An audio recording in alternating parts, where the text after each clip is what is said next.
वापस से कि अगर आप किसी भी आकृति के ऊपर काम कर रहे हो तब मात्रक का ध्यान होना बहुत जरूरी है। मात्रक का ध्यान होना बहुत जरूरी है।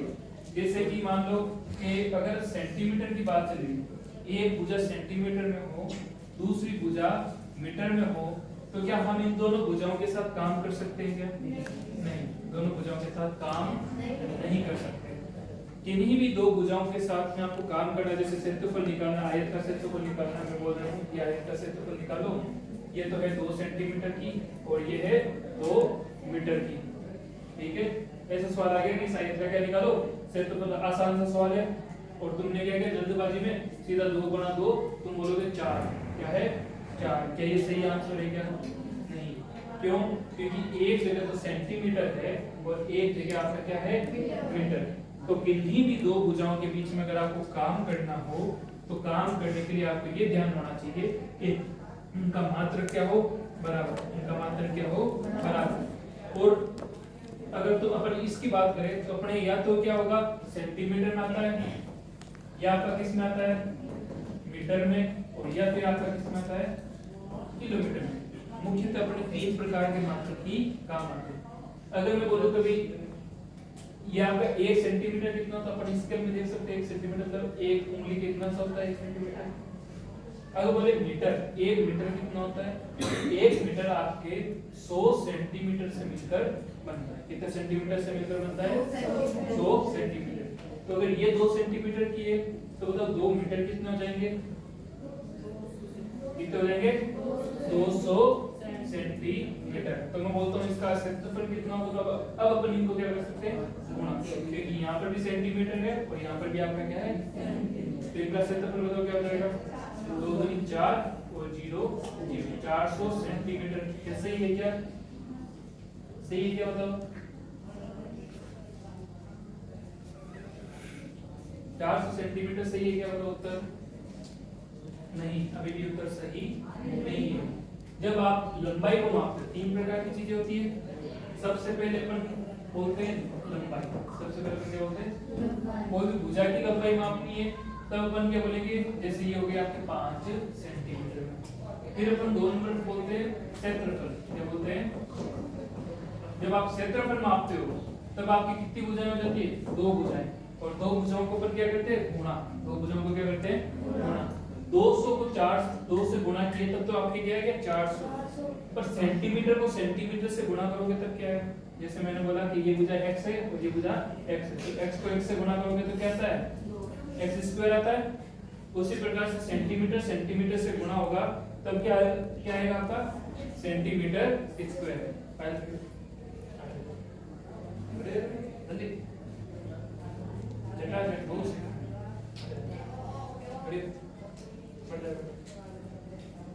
सुनने की जल्दी बैठ करी तू जला झटाझट अड़े यहाँ पे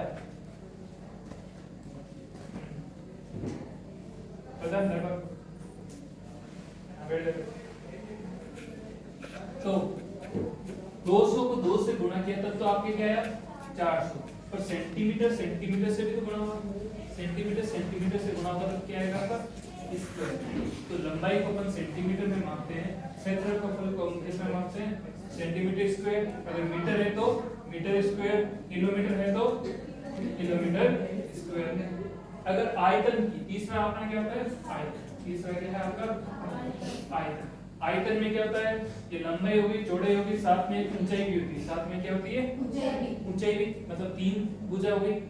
आपने क्या किया लंबाई को चौड़ाई को और ऊंचाई को तीनों को गुणा किया तो 1 सेंटीमीटर या सेंटीमीटर सेंटीमीटर, तीनों सेंटीमीटर आपस में गुणा होंगे तो क्या जाएगा बताओ सेंटीमीटर सेंटीमीटर सेंटीमीटर को गुणा करोगे तो क्या आएगा सेंटीमीटर क्यूब। क्या जाएगा 3 नहीं होता है सेंटीमीटर क्यूब, क्या होता है। तो आयतन को आप किस में मापोगे सेंटीमीटर क्यूब, या फिर आप बोल सकते हो मीटर क्यूब, या फिर आप बोल सकते हो किलोमीटर क्यूब। तो ध्यान क्या रखना है कि जब भी कोई सवाल करो तब ये देखना है कि क्या उनके मात्रक समान है, क्या उनके मात्रक समान है। अगर समान नहीं है तो उनको क्या करना है आपको समान बनाना है। समान कैसे बनाओगे, अगर कोई भी चीज मीटर में, अगर कोई भी चीज मीटर में और तुम्हें उसको सेंटीमीटर में बदलना हो तब क्या करो, उसको 100 से गुना कर दो। क्या करोगे, उसको 100 से गुना। मतलब 1 किलोमीटर में कितने मीटर होते हैं? 1000। 1 किलोमीटर में कितने मीटर होते हैं? 1000 मीटर। और मीटर को सेंटीमीटर में बदलना आता है, कैसे बदलते हैं? 100 से गुना करके। तो इसको 100 से गुना करोगे तो कितना आ जाएंगे? 3 जीरो तो पहले से थे और 2 जीरो और आ गए, तो ये आपके कितने हो गए? 1 लाख सेंटीमीटर क्यूब। क्या हो गया आपके? 1 लाख सेंटीमीटर हो जाएगी आपके 1 किलोमीटर। अगर कोई बोले 1 किलोमीटर में कितने सेंटीमीटर होते हैं, अपन क्या बोलेंगे? 1 लाख सेंटीमीटर। कितने होते हैं? 1 मीटर में कितने सेंटीमीटर होते हैं? 100। ये भी उतार दो।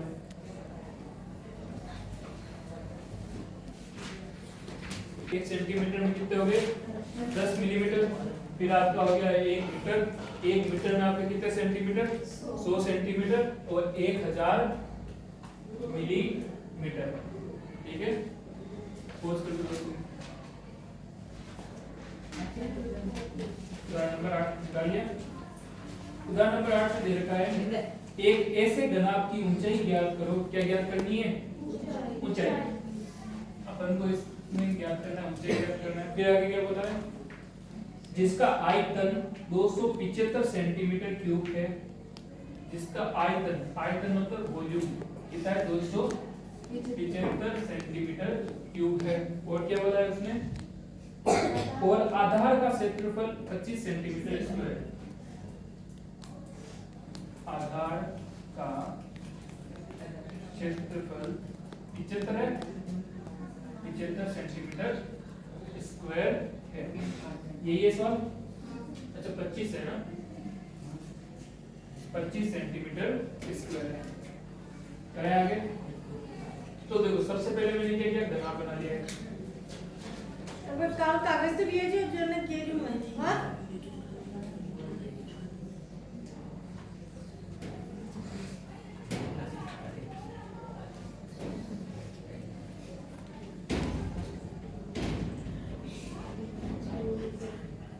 ये मेरा क्या हो गया? घनाभ हो गया। आधार का मतलब क्या होता है? आंगन। आधार का मतलब क्या होता है? आंगन। मतलब जिसके ऊपर अपना कोई चीज बनाएंगे। जैसे अपने इस कमरे का आधार क्या हो गया? अपना आंगन। ये आपकी क्या होगी? छत। और ये क्या होगी? आपकी भुजाएं। ये आपकी क्या होगी? दीवार। ये होगी साइड्स। ये हो गया आपका आधार और ये आपकी क्या होगी? छत। तो आधार इसका कौन सा है? ये वाला।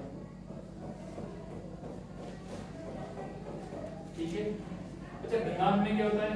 एक तो होती है आपकी लंबाई, एक आपकी क्या होती है? चौड़ाई, और एक आपकी क्या होती है? ऊंचाई। ये क्या होती है? आपकी ऊंचाई। तो मेरे को बताओ आधार क्या है? सारे के सारे आए थे, जैसे कि ये भी आए थे, ये भी आए थे, ये भी आए थे और ये भी आए थे। इस आयत में देखो एक तो आपके पास क्या है? चौड़ाई है, और एक आपके पास क्या है? लंबाई। और इस सामने वाले आयत में क्या आपके पास? एक तो चौड़ाई है और एक ऊंचाई। एक क्या है? ऊंचाई है ना, ये वाली वजह। तो ये तो ऊंचाई है अपनी, लंबाई तो ये वाली है। तो प्रत्येक आयत की अलग अलग भुजाएं होती है। जैसे इस वाले आयत की बात करें अपन, जिसको मैंने रंगीन किया है, इसमें क्या आपके पास? एक तो लंबाई है और एक चौड़ाई है। ठीक है। तो आयत का आधार का क्षेत्रफल आपका क्या हो गया? लंबाई गुणा चौड़ाई। लंबाई गुणा चौड़ाई। अच्छा फिर एक आपका आया है आयतन। एक क्या है आपके पास? आयतन। आयतन का क्षेत्रफल क्या होता है? क्या आयतन का फॉर्मूला क्या होता है? मतलब आयतन में क्या होता है आपका? लंबाई गुणा चौड़ाई गुणा ऊंचाई। इसमें आपके पास क्या है? लंबाई गुणा चौड़ाई गुणा ऊंचाई। ठीक है। तो मेरे को बताओ, अगर मेरे को ऊंचाई निकालनी है तो मैं कैसे निकाल सकता हूँ? कोई बता सकता है? अगर मेरे को ऊंचाई निकालनी है h, तो मैं किस प्रकार से निकाल सकता हूँ? कोई सोच के बताओ, ऊंचाई कैसे निकाली जा सकती है? भाग देके। कैसे निकाली जा सकती है? किस्म का भाग देके। किसमें? अगर इस LBH में, अगर मैं LBH में किसका भाग दे दूं? इस LB का क्या कर दूं? भाग दे दूं। तो देखो इस LB से LB तो कट जाएगा, मेरे पास क्या बचेगा? सिर्फ H। क्या बचेगा? सिर्फ H। इसका मतलब अगर मैं आयतन में आधार के क्षेत्रफल का क्या दे दूं? भाग। अगर मैं आयतन में आधार के क्षेत्रफल का भाग दे दूं तो मेरे को क्या मिलेगी, ऊंचाई। तो आयतन मेरा कितना है, मैंने बोला 275, कितना है, क्षेत्रफल मेरा कितना है 25, क्षेत्रफल कितना है मेरा 25, 275 में मेरे को क्या करना है 25 का भाग देना है। तो 25 का भाग पहले 27 में देंगे, 25 से कम, पीछे कितने बचे 2, पीछे कितने बचे 2, अब वापस कितने हो गए 25 हो गए, तो 25 का भाग 25 में दोगे कितना आएगा 1, तो कितना होता रहेगा 11, 11 किस में आएगा सेंटीमीटर में। तो आपकी ऊंचाई है वो आपकी कितनी आ गई 11 सेंटीमीटर। कोई दिक्कत क्या, मैंने बोला कि भाई अपन को ऊंचाई पूछी, क्या दे दिया उसने, खुद ने बोला कि आयतन आपका कितना है 275। मैंने बोला भाई आयतन का फॉर्मूला मेरे को पता है, घनाभ का आयतन का फॉर्मूला लिखा है अभी, क्या होता है लंबाई गुणा चौड़ाई गुणा ऊंचाई, L गुणा B गुणा H। फिर मेरे को बोला आधार का क्षेत्रफल आपको दे रखा है, तो आधार का क्षेत्रफल मैंने बोला कितना है, बोला 25 सेंटीमीटर। तो मैंने पहले एक बार चित्र बनाया, वो मैंने देखा कि आधार में मेरे पास 3 भुजाएं ना, 3 भुजाओं में से कौन सी 2 भुजाएं आधार में आ रही है। मैंने देखा आधार में मेरे को लंबाई आ रही है और एक चौड़ाई आ रही है, एक मेरे क्या आ रही है लंबाई और एक चौड़ाई। तो मैंने बोला भाई मेरे आधार का क्षेत्रफल क्या है L गुणा B। फिर मैंने वापस इतना तो मेरे को क्वेश्चन में दे रखा है, इतना तो क्या दे रखा है क्वेश्चन। फिर मैंने खुद ने यही चीज सोचा कि मेरे को अगर H निकालना हो तो मैं क्या कर सकता हूं, तो मैंने देखा अगर मैं इस LBH में इस LB का भाग करूं तो मेरे क्या बचेगा सिर्फ और सिर्फ H। जैसे मैंने बोला कि भाई x y z में अगर मैं x y का भाग दूं तो क्या बचेगा, a से x कट गया, y से y कट गया, तो z बचा। उसी प्रकार से LBH में अगर मैं LB का भाग दे दूं तो मेरे L से L कट जाएगा, B से B कट जाएगा, मेरे को क्या मिलेगा सिर्फ और सिर्फ H। तो मैंने LBH मेरा क्या था 275 और LB क्या था मेरा 25, 275 में 25 का भाग दिया, क्या बचा सिर्फ H। वो कितनी थी आपकी 11, कितनी थी 11। मैंने बोला इसकी हाइट आपकी घनाभ की कितनी होगी 11 सेंटीमीटर। उदाहरण नंबर 9 देखो, बोला एक घनाभाकार गोदाम, एक घनाभाकार गोदाम, अपना ही गोदाम समझ लो, ये कमरा है घनाभाकार, ये तो अपना कमरा है क्या घनाभाकार गोदाम, जिसका माप 60 गुणा 40 गुणा 30 है। इसका माप क्या है 60 गुणा 40 गुणा 30। अच्छा 60 गुणा 40 गुणा 30 है, तो इसमें कौन सी लंबाई है, कौन सी चौड़ाई है, कौन सी ऊंचाई बताओ। तो इसमें ध्यान क्या रखना है, कैसे चलता है लंबाई चौड़ाई ऊंचाई, कैसे चलता है अपन ये पढ़ा था LBH।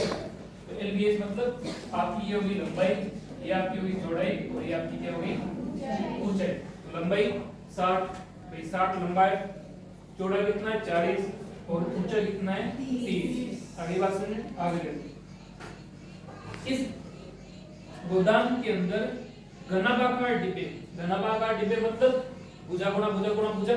घनाभ कैसा होता है, जैसे वो बताया था ना बॉक्स छोटा सा वर्ग के जैसा, घनाभाकार डिब्बे रखते हैं। अच्छा घनाभाकार कितने डिब्बे रख सकते हैं इस एक गोदाम में, ऐसे बॉक्स है जो समझ लो, बॉक्स होता है ना अपने जैसे जूतों के बॉक्स है, ऐसे बॉक्स है। इस पूरे गोदाम में से 1 बाय 1 कितने बॉक्स अपन इस गोदाम में भर सकते हैं, ये अपन को पूछना है। और साथ में क्या बोला कि एक डब्बे का आयतन, एक घन डब्बे का आयतन कितना है 0.8 मीटर क्यूब, कितना है 0.8 मीटर क्यूब।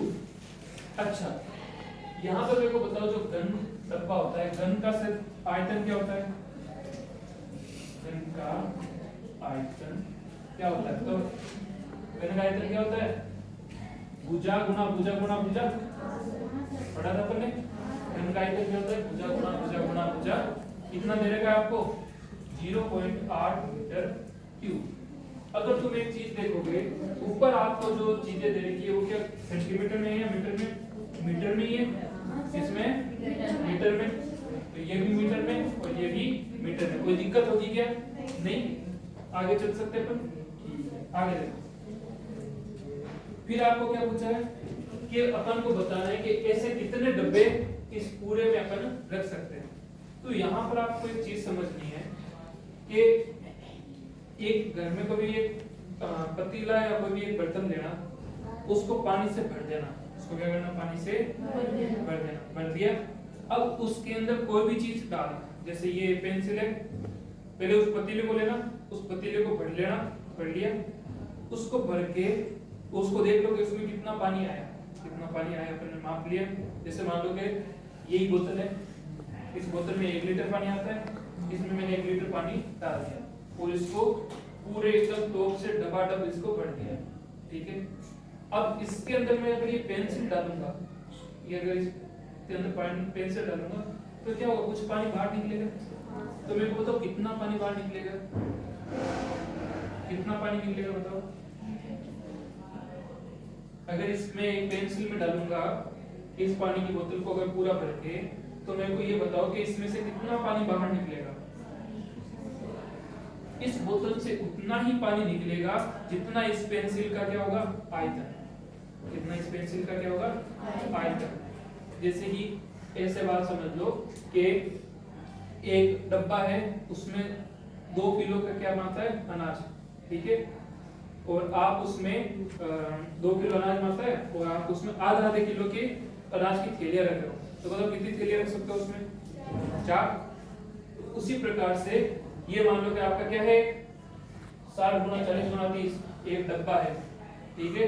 उस डब्बे में आप 0.8 की क्या डाल रहे हो, एक मैंने क्या बोला 2 किलो है और उसमें आधे किलो की आप क्या डाल रहे हो, तुमने क्या बोला 2 किलो में आधे किलो को भाग दिया और क्या बोलते हैं 4, क्या बोल दिया 4 मार सकते। जैसे मैंने बोला कि 100 किलो का आपका क्या है टंकी है, 100 किलो की टंकी, उसमें मेरे को बताओ 20 किलो की कितनी बोरी मार सकती है, 5। कैसे निकला, 100 में 20 का भाग दिया, पूरे में 1 का भाग देते, पूरे आयतन में अगर 1 के आयतन का भाग दोगे तो पता चल जाएगा पूरे में कितना आएगा। अगली बात समझे। तो ये आपके पास क्या है, पूरा गोदाम है।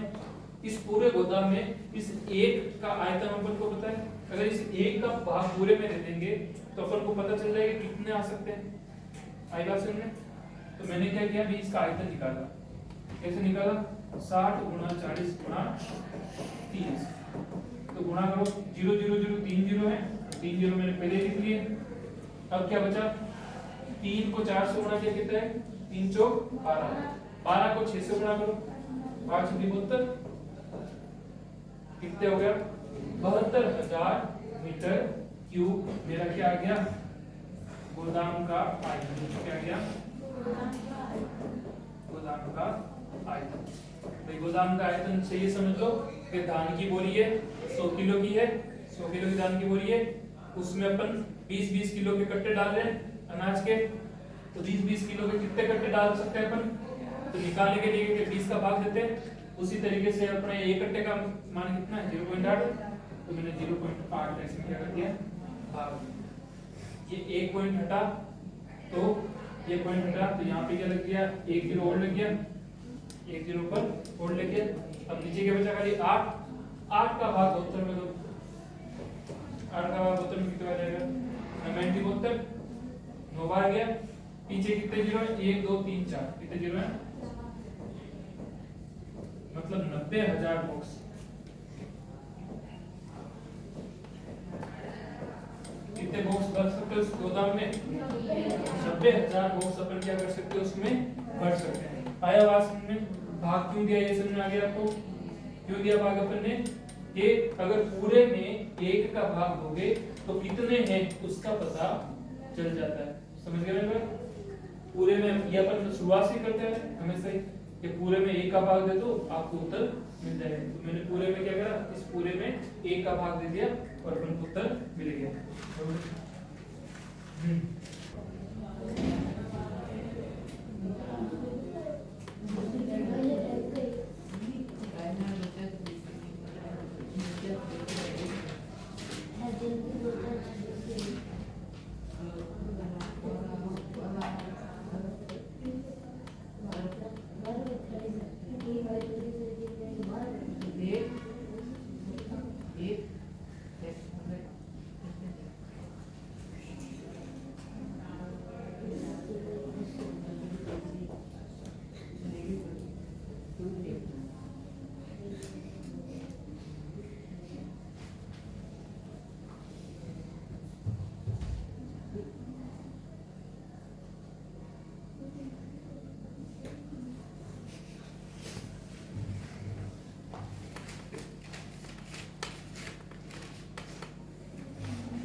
मिटा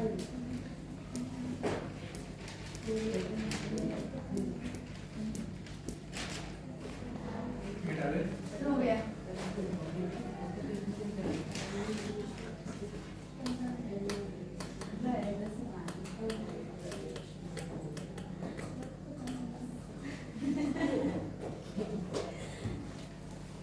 उदाहरण नंबर 10 देखो क्या बोला है।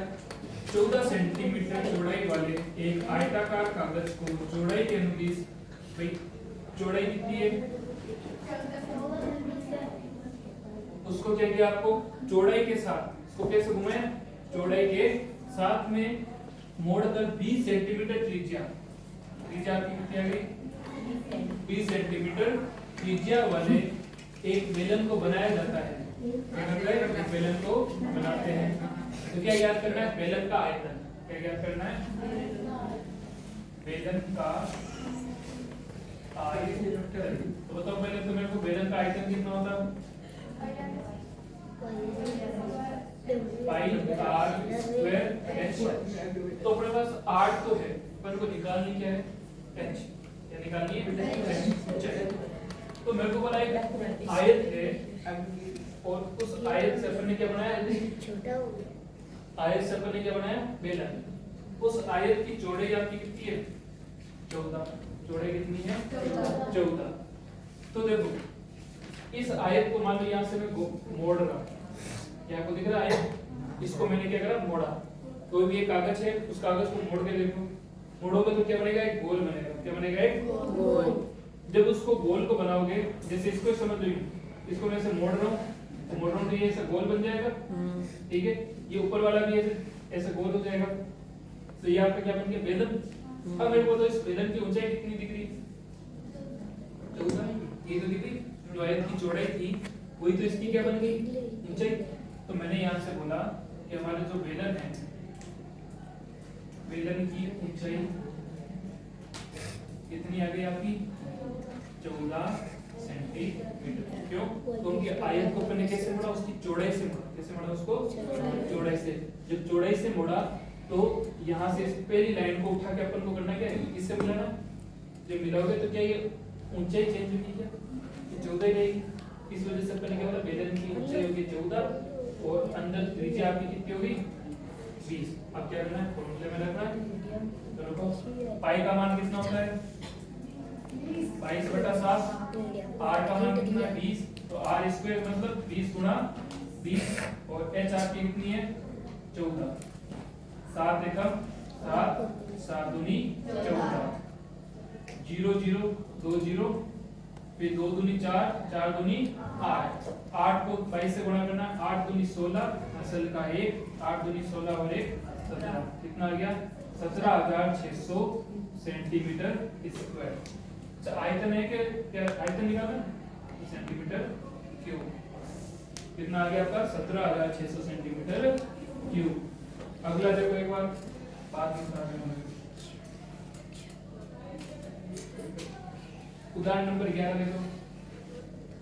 11 सेंटीमीटर गुणा 4 सेंटीमीटर माप वाले आयताकार कागज के टुकड़े को बिना अतिव्यापन किए मोड़ने पर 4 सेंटीमीटर ऊंचाई का बेलन बनाया जाता है। बेलन का आयतन ज्ञात करो। बेलन का क्या ज्ञात करो आयतन। तो यहाँ पे देखो अपन को क्या बोला है कि 11 गुणा 4 सेंटीमीटर का क्या है आयताकार कागज। क्या है आयताकार कागज। ये मैंने एक आयताकार कागज ले लिया। ये आपका क्या 11 सेंटीमीटर तो लंबा और 4 सेंटीमीटर मेरा है चौड़ा, ठीक है। अब इसको मैंने क्या किया गोल घुमा कर क्या बना दिया, इसको गोल घुमा दिया इसको। तो ये कागज है मेरे को कोई सा नहीं, उनको रहने दो, खूब सारे कागज पड़े हैं।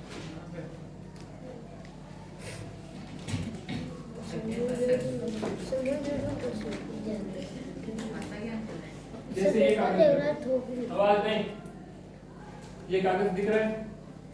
इस कागज को मैंने क्या किया, जैसे ये 11 तो ऐसे और 4 ऐसे, ठीक है। इस कागज को मैंने मोड़कर ये ऐसे कर दिया। तो अब बताओ मेरा क्या बना बेलन। बेलन क्या बना बेलन बना। इस बेलन की ऊंचाई कितनी होगा 4, ऊंचाई कितनी है 4। ये 11 तो ऐसे था ना, देखो 11 ऐसे था, इसको मोड़ा तो क्या बताओ इसकी बेलन की ऊंचाई कितनी आ गई 4। मैंने बोला कि जब इसको आप बेलन बनाओगे ऐसे करके तो इसकी ऊंचाई आपकी कितनी आ जाएगी 4, h बराबर 4। पर अपन को त्रिज्या देगी क्या, त्रिज्या नहीं। अब मेरे को एक चीज बताओ, ये आपकी कितनी है 11 है, इसको मैंने ऐसे घुमाकर ऐसे बनाया तो क्या ये अभी भी 11 ही रहेगी, ये गोल, ये जो यहाँ से लेके ये वाला, ये जो गोला बना, ये गोला बना ना, ये अभी भी 11 ही रहेगा। अगर मैं यहाँ से स्टार्ट हूँ, यहाँ से लेके यहाँ तक 11 ही रहेगा, तो ये भी 11 ही है। इस 11 को मैंने किया क्या, खाली मोड़ा ही तो है। पर क्या अगर मैं इसको ऐसे टेप लेके मापूंगा, इसके लेके अगर यहाँ से लेके ऐसे, तो अभी भी 11 ही रहेगी। अब मेरे को तो ये क्या है, वृत्त है, ये मेरा नीचे वाला क्या बनाइए वृत्त। अगर इस वृत्त को मैं यहाँ से स्टार्ट करूँ और यहाँ तक चलूँ तो ये मेरा पूरा कितना है 11। तो इस वृत्त के गोले को क्या बोला जाता है, इस वृत्त के गोले को क्या बोला जाता है बताओ। वृत्त का परिमाप क्या कहलाता था, परिधि। क्या कहलाता था, ये आपकी क्या है वृत्त की परिधि। क्या है ये वृत्त की परिधि। और वृत्त की परिधि का फॉर्मूला क्या होता है, वृत्त की परिधि का क्षेत्रफल क्या होता है, फॉर्मूला क्या होता है 2 पाई r।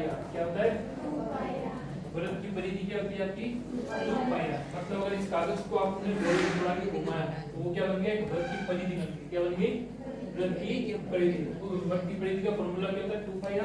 उसका मान आपको कितना दे रखा है 11। कितना दे रखा है, ये 11 तो घूम के वृत्त बना, तो इस परिधि का मान आपका कितना हो गया 11। तो रखो फॉर्मूले में 2 गुणा पाई की जगह क्या रखा अपन ने 22/7 गुणा r बराबर आपका कितना हो गया 11। 11 एकम 11 गुना 22, तो 2 दूनी कितने हो गए आपके 4/7 गुणा r बराबर आपका क्या आ गया 1।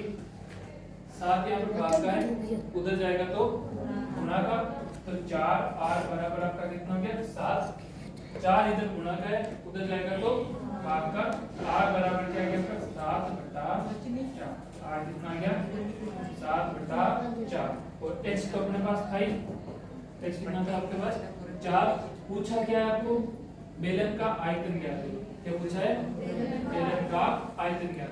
बेलन का आयतन क्या होता है पाई r स्क्वायर h। तो देखो पाई का मान 22/7, r का मान 7/4 गुणा 7/4 और h का मान 4। ठीक है, इस 7 से ये 7 कट गया, इस 4 से ये 4 कट गया, पीछे क्या बचा 22 गुणा 7/4, यही बचा। 2 एकम 2 दूनी 4, 11 दूना 2 से कट गया, 2 से 22 कटा 11 भाग 4/2 भाग। 11 को 7 से गुना करो 77/2। ये आपका क्या हो गया, वापस से बताओ एक बार। इसमें क्या हुआ आपके पास, वही सवाल था सेम। आपके पास एक आयताकार कागज था, उस आयताकार कागज को आपने क्या करा मोड़ा, मोड़े तो उसकी ऊंचाई तो हुई थी, बेलन की ऊंचाई अपन ने बोला अपने पास क्या है 4, पर जो बेलन की लंबाई थी जो कितनी थी 11। इसको जब आपने गोल घुमा के घुमाया तो वो गोल घुमाकर जब मिलाया आपने तो वो क्या बन गया गोला बन गया। क्या बन गया एक गोला। और ये गोला को अगर आप यहाँ से लेके यहाँ तक मापते हो तो वो क्या कहलाती है उसकी परिधि। क्या कहलाती है उसकी परिधि। वृत्त की क्या कहलाती है परिधि। तो इस परिधि का फॉर्मूला क्या होता है आपका 2 गुणा पाई गुणा r। 2 गुणा पाई गुणा r, ये क्या होता है इस वृत्त की परिधि का फॉर्मूला। जब वृत्त की परिधि है वो आपकी बनी किससे 11 सेंटीमीटर से बनी, तो हमने बोला वृत्त की परिधि बराबर कितना है 11 सेंटीमीटर। फिर मैंने 2 की जगह 2 रखा, पाई की जगह मैंने क्या रख दिया 22/7 गुणा r। फिर पड़ी हुई है समीकरण पढ़े ना अभी। समीकरण में क्या करते हैं जिसको ज्ञात करते हैं उसको बराबर के एक तरफ, बाकी सबको बराबर के दूसरी तरफ। इस r को इस तरफ रखा, बाकी सबको उस तरफ भेजा, तो आपका r का मान कितना आ गया 7/4। कितना गया 7/4। फिर प्रश्न में बोला कि इस बेलन का क्या निकालो आयतन। क्या निकालना है इसका आयतन। तो आयतन निकालने के लिए मैंने बोला आयतन का सूत्र होता है पाई आर स्क्वायर एच। तो पाई की जगह मैंने लिख दिया 22/7, आर स्क्वायर का मतलब आर कितनी 7/4, तो 7/4 गुना 7/4। एच का मान कितना है मैंने बोला 4, कितना है 4। तो इस 7 से 7 कट गया, 4 से 4 कट गया, क्या बचा 22 गुना 7/4। मैंने देखा 4 और 22 दोनों में 2 का भाग जा रहा है, तो 2 का भाग 4 में 2 बार गया और 22 में 11 बार गया। उत्तर क्या आएगा 11 गुना 7 77 और बटा 2। ये मेरा क्या गया इसका उत्तर। आगे बात समझ में। अब आपके हैं 9.3 प्रश्नावली और अपना हो गया टाइम खत्म। 9.3 प्रश्नावली कल एक बार देख लेंगे अपन।